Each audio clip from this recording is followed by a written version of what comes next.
Kelang saya dakwi semayang jemaah. Gua ni kerja je. Kerja kat lain lah. Dia boleh tinggal semayang jemaah ini kerana benda-benda yang merosakkan kerja. Contoh dia ni gula, kerja gula. Gula-gula orang nak makan kenduri lepas jemaah.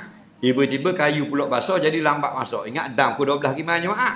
Jadi tak masak. Kalau tinggal hangus habis tak boleh makan kenduri. Seorang dibenarkan untuk jaga tak semayang jemaah.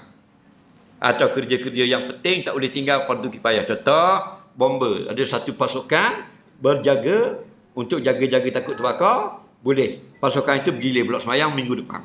Ataupun pakar bedah yang sedang buat pembedahan. Hak jenis major operation. Nah, minor operation tak boleh. Benda-benda besar. Atau ada berlakunya rompakan bersenjata, pembunuhan sebagainya. Boleh tak semayang jemaah buat roblok kerana takut terlepas penjara yang berbahaya. Tak apa. Kerja-kerja lagu tu saja. Kerja-kerja biasa, kilang-kilang biasa, wajib tutup belaka. Tak boleh kerja.